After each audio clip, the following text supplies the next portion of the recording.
morning class, may field trip na mangyayari next week, and required lahat ng students na pumunta. 700 total ang babayaran. Hala, excited na ako, Irene. Sasama ka ba? Ay, hindi ko rin alam, Jasmine eh. Hindi rin kasi sapat yung kita ni tatay sa bukid.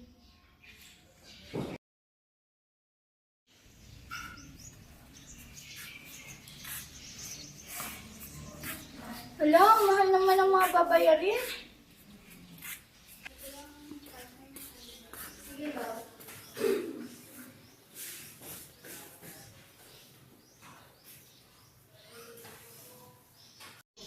Mahalo po, tay. Magandang hapon, tay. Alam niyo po ba, may field trip kami next week. At saka required daw po lahat ng mga student na sumama. Na, magkano ba? Alam mong gipit tayo ngayon sa pera at may ate ka pa sa Maynila na nag-aaral ng kolehiyo. 700 po, tay. Sa susunod ka na lang sumali, ano? Sige po, tay. Kaya muna na po ako, tay. Magpapahinga na po ako.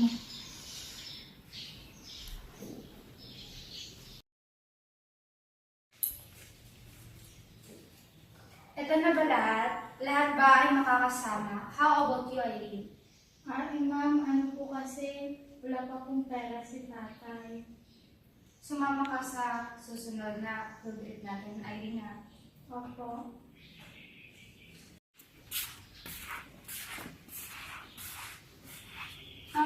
Ate, may bakante po ba ang tendera dito na maa-applyan? Oo, mag-a-apply ka ba? Opo, sana eh.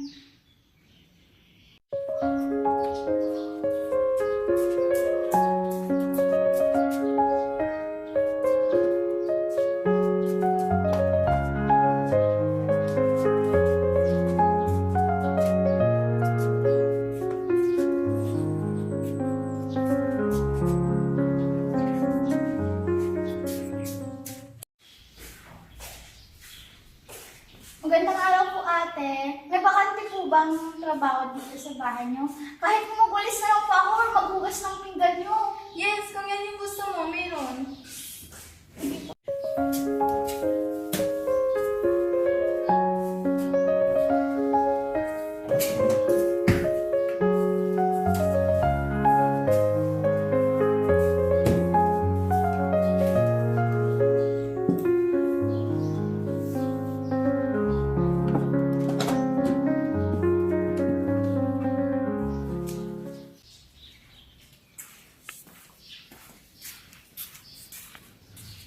Magandang araw po, auntie. Gusto niyo po ba ako ng bahala sa garden niyo?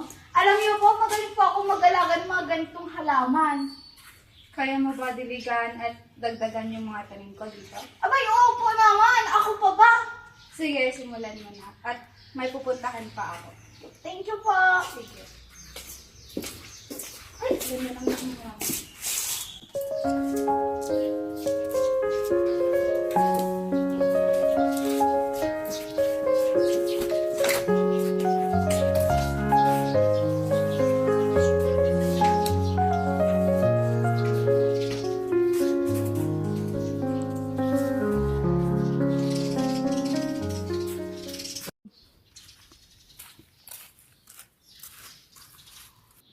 Magandang araw, kuya. Magandang araw.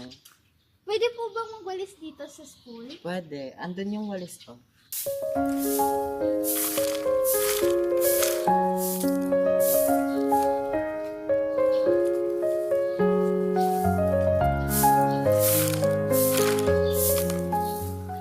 Siya.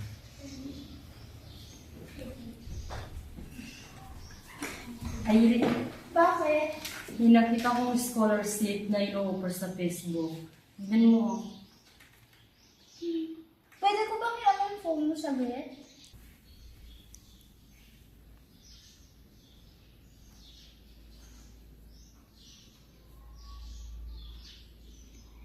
Kaya pala naghihirap kami dahil kulang sa family planning sila tatay at nanay natin.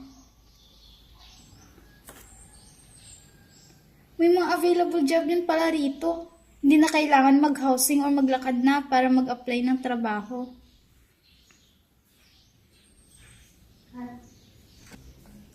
Totoo nga, Irene. maraming mga opportunity na makukuha mo galing sa social media tulad ng mga libreng scholarships sa mga estudyanteng kulang sa financial. Totoo nga po ma'am, marami po talagang information at very helpful po talaga sa atin ang social media. Sana nga ay makapasa ka sa scholarship na iyong in-apply. Thank you po ma'am. Tay! Tay! Tay, alam niyo ba? Natanggap na ako sa scholarship! Talaga ba, anak? Opo. Congrats! Ganun kahirap ang buhay ko noon bilang estudyante. Ma'am, mahirap po ba talaga maging mahirap? Abay, oo naman. Alam mo, isang social media na tumulong sa akin kaya medyo magaan ang buhay ko ngayon. Kaya tignan mo, isa na akong guro sa harapan niyo ngayon. Hindi ako kaya pag-aralin nila tatay noon ng college. Kaya naganap ako sa online ng mga job offerings na qualified ako. At bukod pa ron, ang social media ay nagtuturo sa iyo ng tamang family planning at isunod doon ng scholarship at mga job offerings, ideas sa mga businesses at iba pang na tumutulong sa atin na maging magaan ang buhay at iwasan ang paghirap sa buhay, lalo na ang family planning. Ma'am, sasabihin ko po si tatay na magtingin din po sa Facebook. Baka may mga job offerings din po doon. Sasamahan ko po siya mamaya. Ako rin po, ma'am. Sasabihan ko po si ate at kuya about sa family plan. Magtitingin din po ako ng mga ideas na pwede ko pong gawing negosyo para po matustusan ko ang sarili kong pangangailangan, lalo na sa edukasyon. Ma'am, scholar din po ako ngayon. Pinakilala po ng ate ko ang free scholarship dati sa internet na sinubukan niya rin dati. Malaking tulong po iyon sa amin. Buti naman, malaking tulong at talaga ang social media sa atin para sa awareness and possibilities na pwede natin sundin para mabawasan ang poverty sa ating bansa. Hindi man natin totally na maiwasan, ngunit pwede namang bawasan. Okay, class, please stand. So that's all. Goodbye, class. Goodbye and thank you, ma'am. See you around and God bless you. Dismiss.